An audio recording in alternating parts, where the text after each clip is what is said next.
إن الله وملائكته يصلون على النبي يا أيها الذين آمنوا صلوا عليه وسلموا تسليما اللهم صل على سيدنا مولانا محمد وعلى آل سيدنا مولانا محمد وبارك وسلم. அல்லாஹ் தஆலாவுடைய மகன் கொள்கை கருணை தஆலா இந்த உயர்வான மஜ்லிஸில் நம் அனைவரையும் கொண்டு சேர்த்திருக்கிறான். அல்ஹம்துலில்லாஹ் அல்ஹம்துலில்லாஹ். அல்லாஹ் குர்ஆனிலே இப்படி சொல்லி காட்டுகின்றான், ஃபஅலம் அன்னஹு லா இலாஹ இல்லல்லாஹ். இந்த கலிமாவை நீங்கள் தெரிந்து கொள்ளுங்கள். ஏன்னு சொன்னால் கலிமாவினுடைய இரண்டாவது பாட்டு நம்ம என்ன சொல்லி தருதுன்னா, லாபம் நஷ்டம் இன்பம் துன்பம் தருபவன் அல்லாஹ்வை தவிர யாரும் இல்லை என்று கலிமா நமக்கு சொல்லிட்டார். நாம இன்னும் இந்த உலகத்தை நினைச்சு வாழ்ந்துட்டு இருக்கிறோம், இவன் நம்மளுக்கு கெட்டவன், இவன் நம்மளுக்கு சூழ்ச்சிக்காரன், இவன் நம்மளுக்கு எதிரி அப்படின்னு சொல்லி யார் யாரையும் பார்த்து என்ன செய்யறோம், பயந்துட்டு உட்காந்துட்டு. யாரையும் பார்த்து பயப்பட தேவையில்லை. காரணம் என்ன? அல்லாஹ் தான் நாஃபிய, அல்லாஹ் தான் லார். அல்லாஹ்வின் அஸ்மா ஹுஸ்னாவுடைய பேர் 99 பேர்ல 2 பேர் வச்சுக்கிறான். நாஃபியன் நன்மை செய்பவன், லாருன் கெடுதி செய்பவன். அல்லாஹ் கெடுதி செய்ய மாட்டான், அப்படி ஒரு பேரை வச்சுக்கிறான். அப்போ இந்த கலிமா இரண்டாவது பாட்டு நம்ம ஒரு உதாரணம் சொன்னா உங்களுக்கு புரிஞ்சிடும். பெருமானார் ஸல்லல்லாஹு அலைஹி வஸல்லம் அவங்க பிரிஞ்சு சில சஹாபாக்கள் என்ன செஞ்சாங்க, கைது செஞ்சு வச்சுட்டாங்க. மதீனாவுக்கு தூரமான இடத்துல கைது செஞ்சு வச்சுட்டாங்க சில சஹாபாக்கள். அதுல ஒரு சஹாபி சஃபீனா ரலியல்லாஹு அன்ஹு என்று சொல்லக்கூடிய ஒரு சஹாபி, அவங்க என்ன செஞ்சாங்க, ரசூலுல்லாஹ் பார்க்காம அவங்களால இருக்க முடியல. டெய்லி ரசூலுல்லாஹ் பார்த்து பார்த்து பார்த்து ரசூலுல்லாஹ் பார்க்காம இருக்க முடியல. அதனால அந்த ஆசையில் என்ன பண்ணிட்டாரு, ஜெயிலுடைய கம்பியை உடைச்சு காட்டு பகுதிக்கு வந்துட்டார். பார்த்தா ஒரு சிங்கம் உட்காந்து, சிங்கம் படுத்து தூங்கிட்டு கிட்ட போய் எழுப்புறாங்க. நாமளா தானே செய்வோம், சிங்கம் அங்க உட்காந்துருக்கனாக்கா அந்த பக்கம் எல்லையே தெரியாம ஓடிடும், சவுண்டே இல்லாம பொறுமையா எட்டுகளை எடுத்து வச்சு எஸ்கேப் ஆயிடும். அது நம்பும். ஆனா சஃபீனா வேலை செய்யல, கலிமா விலக கொடுத்துட்டாங்க. பெருமானார் என்ன கலிமா விலக கொடுத்தாங்க, இந்த சிங்கம் லாபமோ நஷ்டமோ இன்பமோ துன்பமோ ஒருபோதும் தராது. இந்த சிங்கத்துக்கு கூட யாருக்கா இருக்கிறா, அதான் இருக்கிறா. அந்த உணர்வு ஊட்டிட்டாங்க சஹாபாக்களுக்கு. பெருமானார் இவன் கிட்ட போன தூங்கிட்டு சிங்கத்தை தட்டி எழுப்பினான், எந்திரிச்சு பார்த்துச்சு.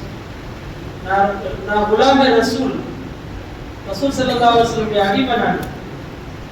பெருமானார் எங்க இருக்காங்க, எங்க இருக்காங்க எனக்கு தெரியல. அவங்களுக்கு என்ன கூட்டு போன்னு சொல்லி என்ன பண்றாங்க, கூட்டு போறாங்க. அந்த சிங்கத்தை பிடிச்சிட்டு போறாங்க. நாய்க்குட்டியா பூனைக்குட்டியா பிடிச்சிட்டு போறதுக்கு சிங்கத்தை பிடிச்சிட்டு போறாங்க.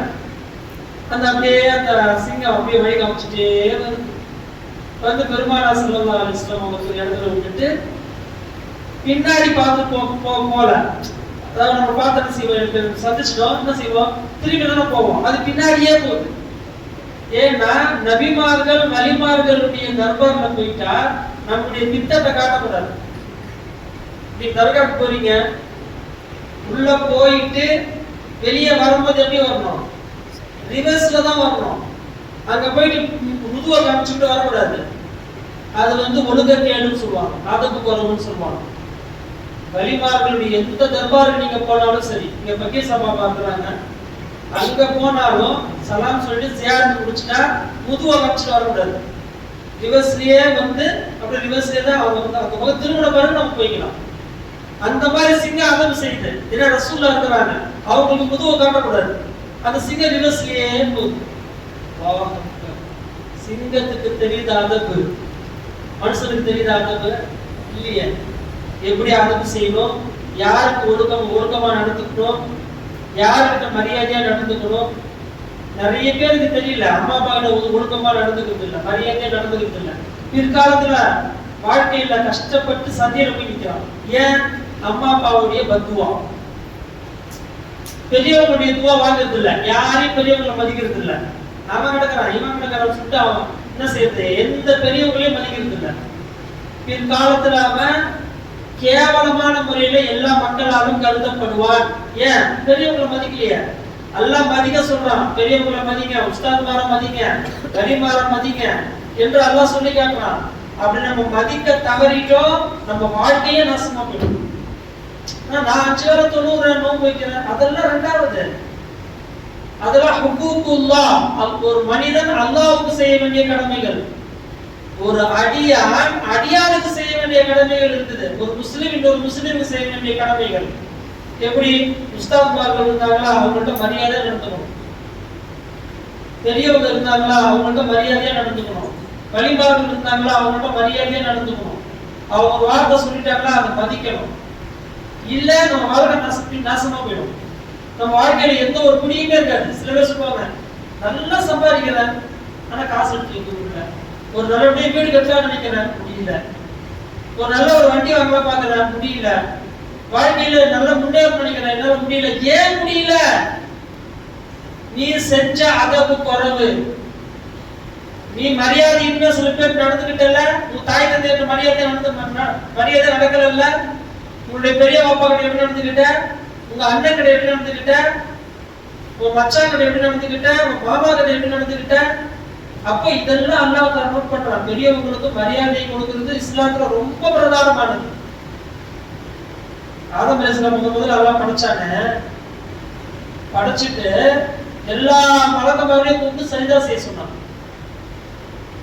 உஸ்ஜுது லி ஆதம, எல்லா மலக்குமாரையும் கூப்பிட்டு அல்லாஹ் என்ன செஞ்சா, மலக்குமாருக்கு ஆதமுக்கு சஜ்தா செய்யணும்னு சொன்னான். ஃபஸஜதல் மலாயிகத்து குல்லுஹும் அஜ்மஊன், எல்லா மலக்குமார்களுக்கும் அல்லாஹ் சொன்ன உடனே அடுத்த வினாடி சஜ்தா செஞ்சுட்டாங்க. யார் சொன்ன சஜ்தா? யாருக்கு சஜ்தா? யாருக்கு? அல்லாஹ்வுக்கு. சொல்றவன் யாரு? அல்லாஹ். இப்ப அல்லாஹ் சொன்னா என்ன செய்யணும்? நீ மரியாதை கேட்கணும், அவ்வளவுதான். சொல்றவன் சஜ்தா எனக்கு தான் சஜ்தா செய்யணும்னு சொன்ன அல்லாஹ் இப்ப சஜ்தா யாருக்கு செய்ய சொல்றான்? ஆதம் அலைஹிஸ்ஸலாமுக்கு செய்ய சொன்னான். உடனே ஆதம் எல்லா மலக்குமாரும் சஜ்தா செஞ்சுட்டான். இல்ல இப்லீஸ், இப்லீஸ் மட்டும் சஜ்தா செய்யல. இந்த ஜும்மாவுல சொல்லி காமிச்சாங்க இந்த வசனத்தை. இப்ப அல்லாஹ் என்ன செஞ்சான்? மரியாதையின் பொருட்டு என்ன செய்யுங்க, ஆதமுக்கு சஜ்தா செய்யுங்கன்னு சொன்னா மலக்குமார்கள் மதிச்சாங்க, ஒழுங்கா செஞ்சாங்க. இப்ப இப்லீஸ் என்ன செஞ்சா? முடியாதுன்னு மறுத்துட்டான். இதுதான் இன்னைக்கு உலகத்துல நடந்துட்டு இருக்குது.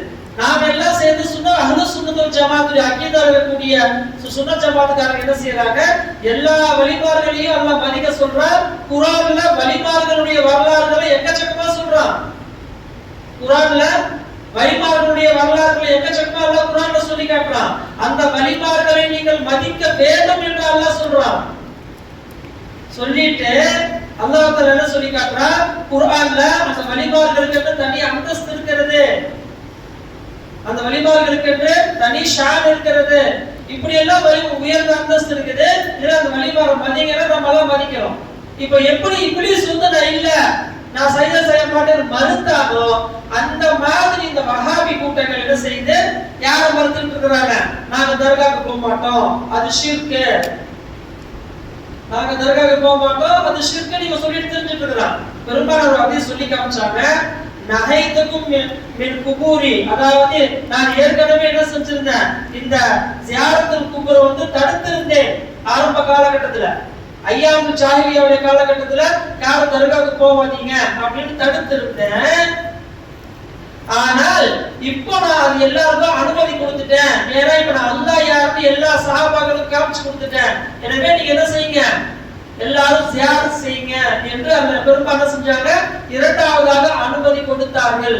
இவங்க இந்த வஹாபி என்ன செய்வாங்க, நஹைத்துக்கும் ஜியாரத்துல் குபூர்ன்ற வாசம் கூட எடுத்துக்கிட்டு பாத்தீங்களா, பெரும்பாலான ஜியாரத்துக்கு போற தடுத்துட்டாங்க பாத்தீங்களா அப்படின்ற வாசத்தை மட்டும் சொல்லுவாங்க.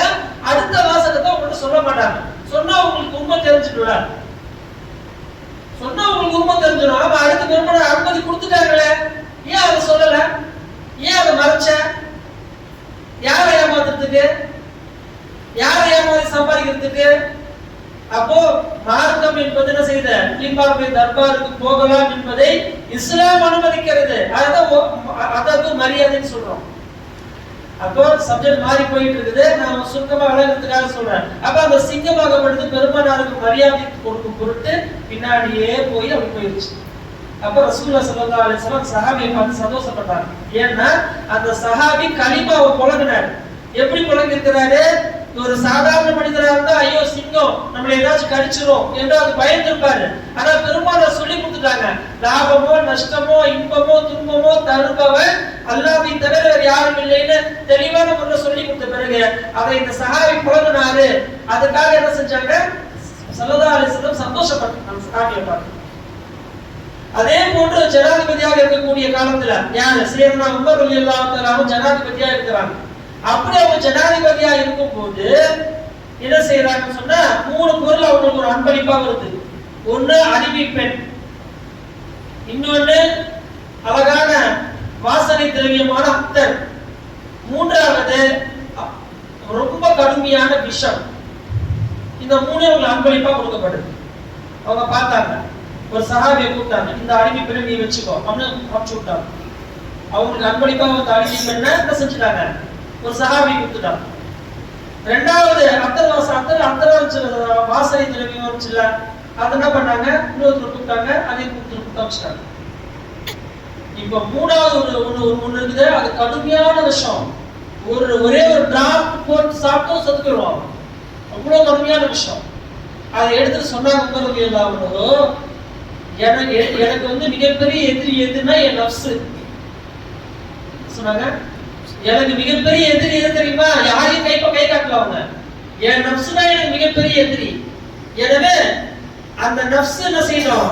அந்த நஃப்ஸ் அழியட்டும் சொல்லி என்ன செஞ்சுட்டாங்க? அந்த விஷத்தை முழுமையா குடிச்சிட்டாங்க. கொடுத்த தகச்சு போய் நிக்கலாம். ஏன்னா ஒரு டிராப்ட் குடிச்சாலும் செத்து போயிடும். அப்ப இவ்வளவு கடுமையான விஷயத்தை வந்து ஒரு பாட்டில் விஷயத்தை அப்படியே கடற்கரை குடிச்சிட்டாங்க. என்ன அவங்க தெரியல சொல்லி பாக்குறாங்க. அவங்க எதுவுமே அமைதியா இருக்கிறாங்க, சாதாரணமா இருக்கிறாங்க.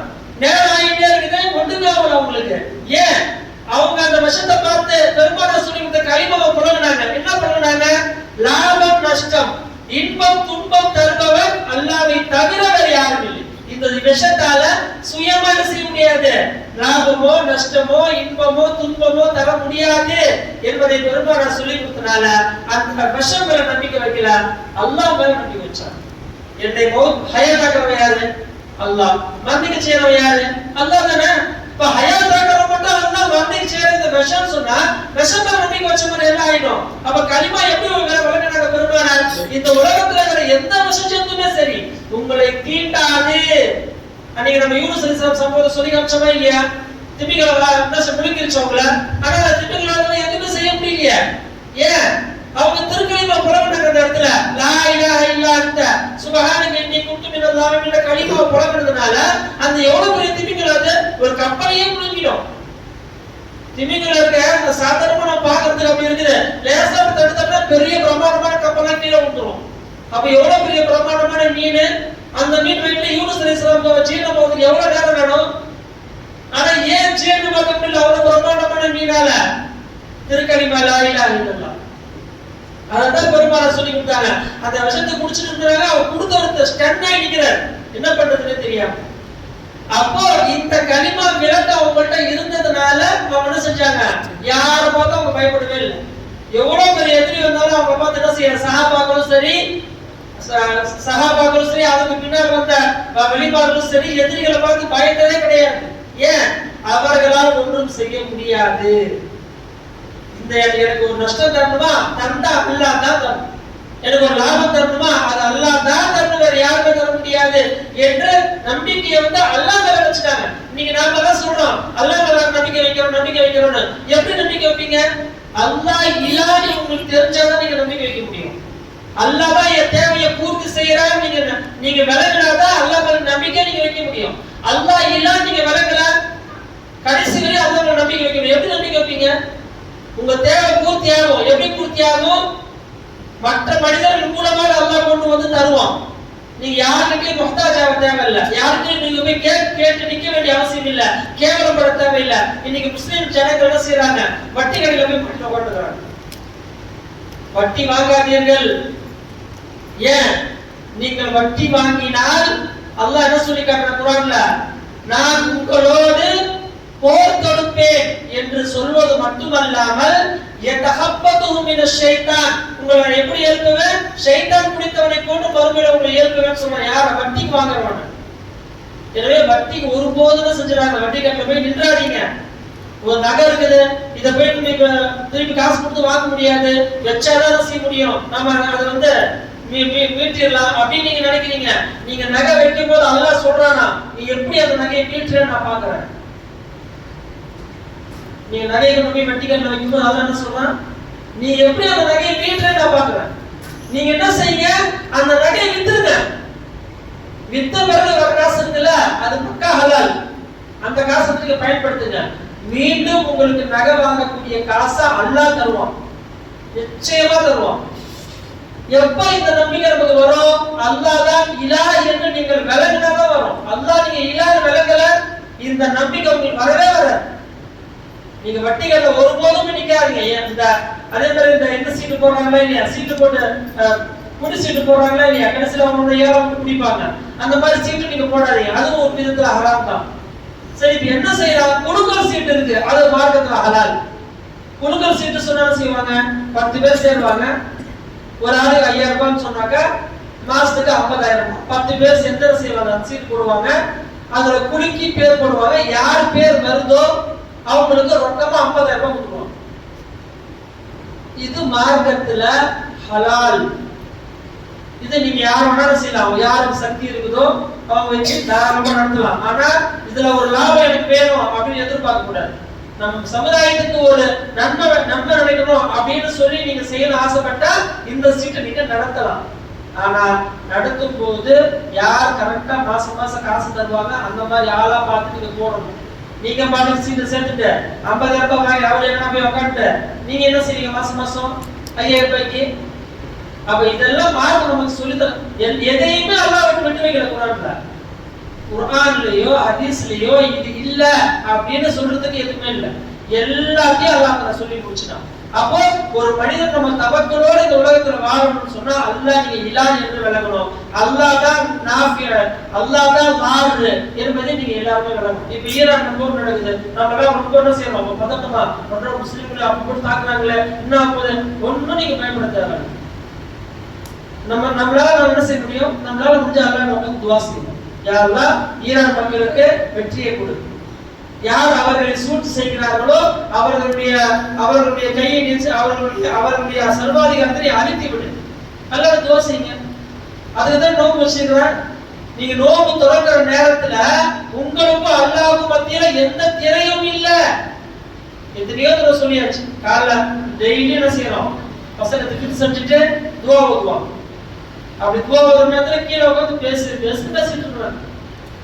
இன்னொரு பேச அவசியம் இருக்குதுன்னா என்ன பேச சாதிக்க போறீங்கன்னு கேட்கறாங்க. துஆ ஓதிட்டு இருக்காங்க, ஏன் வாயில ஆமீன் சொல்லலாம். சரி ஆமீன் சொல்ல சும்மா உட்காருப்பா, முடியாது. தொண பேசிக்கிட்டே இருக்கு. எப்போ நோம்பு வர்ற எல்லா இடத்துலயும் பேசுறதா? ஒரு நேரத்துக்கு மரியாதை இல்ல. அந்த நேரம் எப்படி பெரும்பாலும் சொல்லி தராங்க தெரியுமா? நமக்கு மூசா அலைஹிஸ்ஸலாம் அல்லாஹ் கிட்ட பேசக்கூடிய நபி. அப்படி பேசும்போது அல்லாஹ் சொல்லி காட்டுறான் மூசா அலைஹிஸ்ஸலாம்ட்ட, மூசா அலைஹிஸ்ஸலாம் அவர்களே, நீங்களும் நானும் பேசும்போது உங்களுக்கும் எனக்கு மத்தியில 70000 திரை இருக்கிறது. யார் மத்தியில? மூசா அலைஹிஸ்ஸலாமுக்கும் அல்லாஹ்வுக்கும் மத்தியில 70000 திரை இருக்குது. ஆனால் ஒரு சமுதாயம் இந்த உலகத்துல வரும், கடைசி சமுதாயம் முஹம்மது ரசூலுல்லாஹி ஸல்லல்லாஹு அலைஹி வஸல்லம் 80க்கு வருவாங்க. அவங்களுடைய காலகட்டத்துல நோன்பு வரும். அந்த நோன்பு தரக்கூடிய அந்த நேரம் இருக்குது. அந்த நேரம் எனக்கும் அந்த அடியானுக்கும் எந்த திரையுமே இடையில இருக்காது. மூசா அலைஹிஸ்ஸலாம் ஆச்சரியப்பட்டு போயிட்டாங்க. அப்படி ஒரு பாக்கியமான உம்மத்தா, அப்படி ஒரு பாக்கியமான உம்மத்தா அப்படின்னு ஆச்சரியப்பட்டாங்க. அப்படிப்பட்ட நேரத்தை தான் நம்ம உட்கார்ந்து கதை பேசிட்டு உட்காந்துருக்கோம் கீழே. கொஞ்சம் யோசிக்க வேணாம். பெரியவங்க இருந்தா சொல்லுங்க, பேசாத வாயை மூடு. என்ன பேசிட்டு இருக்கிற உட்காந்து? என்ன அவசியம் இருக்குது? எங்க போன பேச்சு. இமாம் குதுபா ஓதிட்டு இருப்பாரு, தொண்ண ஒரே சவுண்ட். இமாம் குதுபா ஓதுறது கேட்காது, இமாம் துவா செய்யறது கேட்காது, இமாம் இவன் ஈஷா கபூல் பண்றது கேட்காது. ஒரே கத்து பேசி நிக்கா முடிஞ்ச பிறகு எதுக்கு நம்ம நிக்காவுக்கு சாப்பிடுறதுக்கு அப்புறம் நிக்காவுக்கு எதுக்கு போடணுமா? சாப்பிடுறதுக்கு அப்புறம் இல்லையா? உங்களை பத்திரிகையில் ஒரு வார்த்தை போடுறாங்களா இல்லையா? இந்த மணமக்களை ஹக்கில் துவா செய்யுமாறு உங்களை அன்போடு அழைக்கிறோம். அப்ப நம்ம போறது எதுக்கு தெரியுமா? அந்த மாப்பிள்ளைக்கும் பொண்ணுக்கும் துவா செய்ய தான் போறோம். கல்யாணம் அந்த மாப்பிள்ளைக்கும் பொண்ணுக்கும் துவா செய்யறதுக்கு தான் போறோம். எத்தனை பேர் நம்ம துவா செஞ்சுட்டு வந்தோம்? நாம துவா செய்யறது இல்ல. சரி, துவா செய்யறது இல்ல, அந்த துவா எடுக்கிறாங்களே ஆமீன் சொல்லாமே, அதுவும் முடியாது. பொம்பளைக்கு ஒரு பக்கம் உட்காந்து அங்க ஒரு கதை பேசுறது, ஆம்பளைக்கு ஒரு பக்கம் வந்து அங்க கதை பேசுறது. அப்ப என்ன மரியாதை அந்த மஜ்லிஸ்க்கு? நிக்காஹ் பண்ணா பேசுறது, துவா எடுக்கும் போது பேசுறது, ஜும்மால ஹுத்பா ஓதிட்டு இருக்கும்போது பேசுறது. அப்போ எல்லாத்துக்கும் ஒரு நேர காலம் இருக்குது. பக்கத்துல இருக்க நீங்க சொல்லுங்க, எனக்கு என்ன நம்ம அமைதியா இருக்க கூடாது. இப்ப நீங்க தெரிஞ்சுக்கிட்டீங்களா? இப்ப நீங்க என்ன செய்யணும்? ஏதாச்சும் நிக்காஹ் மஜ்லிஸ் பண்ணீங்கன்னா நீங்க அமைதியா இருந்துங்க. பக்கத்துல ஒரு பேசுறா கொஞ்சம் அமைதியா இருப்பா, நிக்காஹ் முடியும் கொஞ்சம் பேசாதப்பான்னு சொல்லுங்க. ஒன்னும் ஆயிட போறது இல்லை. நீங்க வாய்ப்பு சொல்லுங்க. எப்ப சொல்லுவீங்க இதெல்லாம் மக்களுக்கு? அப்போ இந்த முக்கியமான சில நேரங்கள் எல்லாம் நமக்கு தந்திருக்கிறோம்னா இல்லையா, அந்த நேரம் நீங்க பாக்கியமா பயன்படுத்துங்க. அந்த நேரத்துல அல்லாஹ்வை கையேந்தி துவா செய்யுங்க. உங்க நீங்க என்ன கேட்கறீங்களோ தரேன்னு சொல்றானே ரமலான்ல. அப்ப வந்து கதை பேசிட்டு இருந்தா என்ன அர்த்தம்? காலையில சஹர் எந்திரிச்சு என்ன செய்யற? சஹர் சாப்பிடமா, உட்கார்ந்து தஹஜ்ஜுத் தொழுமா, துவா செஞ்சோமா செய்யறாங்க. இல்ல மாஷா அல்லாஹ், இல்லன்னு சொல்ல வரல. 50% மக்கள் தஹஜ்ஜுத் தொழுறாங்க, அந்த நேரத்துல உட்கார்ந்து துவா செய்யறாங்க, அல்லாஹ் பண்றாங்க. மீதி 50% வந்து சஹர் சாப்பிட்ட பிறகு நேரா போய் படுத்து தூங்கிட வேண்டியது. ஒண்ணு முடிஞ்சா ஃபஜ்ர் தொழ வேண்டியது, இல்லனா காலை 8 மணி 9 மணி தான். என்ன பிரயோஜனம் இருக்கு? எந்த பிரயோஜனமும் கிடையாது. எனவே நம்ம அல்லாஹ் இந்த ரமலான் பாக்கியமா தந்திருக்கிறான். அந்த நேரத்துல நீங்க கேட்கிற துவா கபூல் செய்யறா. ரமலான்ல பகல்ல ஒரு துவாவை கபூல் செய்யற, இரவுல ஒரு துவாவை கபூல் செய்யறன்னு சொல்றானே அல்லாஹ் தஆலா. அப்ப நம்ம இஸ்லாமிய சமுதாயத்துக்காக நாம உட்கார்ந்து துவா கேட்க கூடாதா? நம்முடைய குடும்பம் எப்படி சந்திரிப்பை கிடக்குது, நம்ம பிள்ளைங்களும் எப்படி வருங்காலத்துல வரும் தெரியலையே, நம்ம மனைவி மக்கள் எப்படி இருக்கும் தெரியலையே, இந்த மாதிரியான காலகட்டத்துல நம்ம பிள்ளைங்களும் எப்படி வளரும் தெரியல, மோசமான காலகட்டமா இருக்குது. அல்லாஹ்ட துவா கேட்கலாமே என்று கொஞ்சமாச்சும் உங்க மனசுல ஈரம் இருக்குதா? இல்லையே. நான் தோடித்தனமால வந்துட்டு இருக்கிறோம், மனம் போன போக்கல. எதுக்கு எடுத்தாலும் போது பேசுறதா, சிரிக்கிறதா, விளையாடுறதா. அப்ப எதுக்காக சொல்ல வரேன்? என்னுடைய ஆரம்பம் என்னன்னு சொன்னாக்கா, எல்லா நேரமும் ஒரு நேரம் அல்ல. எல்லா நேரமும் ஒரு நேரம் அல்ல. சில நேரங்கள் எல்லாம் நமக்கு பாக்கியமா தரும் போது அதை நம்ம என்ன செய்யணும்? அதை மனமோது அதை கபூல் செஞ்சு என்ன செய்யணும்? அந்த நேரத்துக்கு உண்டான மரியாதை என்னவோ அதை நின்னுங்க. நீங்க துவா கூட கேட்கறதுல சும்மா உட்காருங்களேன். ஒண்ணு சுபான்ல சொல்றது, அல்லாஹ் உங்களுக்கு துவா செய்ய பிடிக்கல, சரி துவா செய்யாதீங்க, சும்மா உட்காருங்க, பேசாதீங்க. இன்னைக்கு நிறைய நிக்காஹ் வேலைகள்ல என்ன செய்யறாங்கன்னாக்கா, அந்த திருமண தம்பதிகள் வந்து தலாக் ஆகி போறாங்க தெரியுங்களா? திருமணமாகி 3 மாசம் தலாக், கல்யாணம் முடிஞ்சு 1 வருஷத்துல தலாக், கல்யாணம் முடிஞ்சு 6 மாசத்துல தலாக். ஏன் தலாக் அப்படி முடியுது? கணவன் மனைவிக்கு சரியான முறையில உறவு இல்ல, கணவன் மனைவி மத்தியில பேச்சுவார்த்தை இல்ல, மாப்பிள்ளைய பார்த்தா பொன்னாடிக்கு பிடிக்கிறது இல்ல, பொன்னாடிக்கு மாப்பிள்ளைய பிடிக்கிறது இல்ல. ஏன் இந்த மாதிரி? காரணம் என்ன? நாம உட்கார்ந்து கல்யாண மண்டபத்துல பேசின பேச்சு, அந்த பேச்சினுடைய முசீபத்து இந்த பெண்ணையும் மாப்பிள்ளையும் பாதித்தது என்பதுதான் நிதர்சனமான உண்மை. நீங்க எல்லாரும் கை வச்சுங்க. அந்த பேசிட்டு இருக்கிறவங்க மண்டபத்துல வந்துடுங்க. தேவையில்லாத பேசுகிற பேச்சு, அடுத்தவனை பத்தி பேசி குறை பேசி, அந்த பேச்சினுடைய அந்த ஆபத்தான பாதிப்பு தான் உங்களுடைய பெண்ணுடைய மாப்பிள்ளையுடைய அந்த வாழ்க்கையை பாதித்தது என்பதுதான் நிதர்சனமான உண்மை. நீங்க வழங்கி வச்சுக்கணும். இப்போ இந்த உலகத்துல வாழக்கூடிய நாம இந்த நேரங்களை பயன்படுத்துவோம். கலிமா லா இலாஹா இல்லல்லாஹ், அதுதான் என்ன செய்யணும்? ஒவ்வொரு நாளும் 500 தடவை திருக்கலிமா லா இலாஹா இல்லல்லாஹ் சொல்றோம். பசங்க எல்லாம் சேர்ந்து என்ன செய்யணும்? கலிமா சொல்றதுக்கு நோக்கம் என்ன?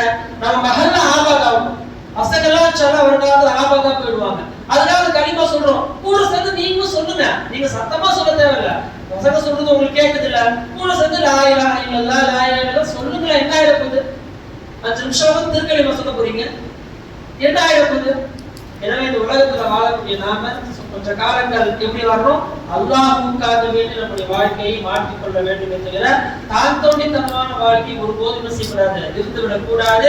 இதுவரை இருந்தால் நம்முடைய வாழ்க்கையை நாம் திருத்திக் கொள்ள வேண்டும். எல்லாம் வல்ல அல்லாஹ் தஆலா எவ்வாறு திருக்கலிமா லா இலாஹ இல்லல்லாஹ் நமக்கு அற்புதமாக சொல்லித் தருகிறானோ அந்த கலிமாவை மனமோந்து ஏற்று அந்த கலிமாவின்படி வாழ்ந்து அந்த கலிமாவின்படி இந்த உலகத்தில் வாழ்ந்து மடியக்கூடிய நன்மக்களாக அல்லாஹ் நம் அனைவரையும் ஆக்கி அருள் புரிவானாக.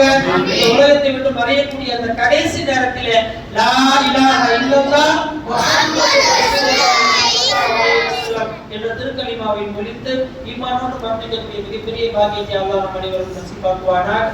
வாஹிர் தஅவானா அல்ஹம்துலில்லாஹி ரப்பில் ஆலமீன். சுப்ஹானல்லாஹி வ பிஹம்திஹி சுப்ஹானல்லாஹி வ பிஹம்திக அஷ்ஹது அன் லா இலாஹா இல்லா அன்த அஸ்தக்ஃபிருக வ அத்தூபு இலைக். சுப்ஹான ரப்பிக ரப்பில் இஸ்ஸத்தி அம்மா யசிஃபூன் வ ஸலாமுன் அலல் முர்ஸலீன் வல்ஹம்துலில்லாஹி ரப்பில் ஆலமீன். ஸல்லல்லாஹு அலா முஹம்மத் ஸல்லல்லாஹு அலைஹி வஸல்லம். ஸல்லல்லாஹு அலா முஹம்மத் ஸல்லல்லாஹு அலைஹி வஸல்லம். ஸல்லல்லாஹு அலா முஹம்மத் யா ரப்பி ஸல்லி அலைஹி வஸல்லம். அஸ்ஸலாமு அலைக்கும் வ ரஹ்மத்துல்லாஹி வ பரகாத்துஹு.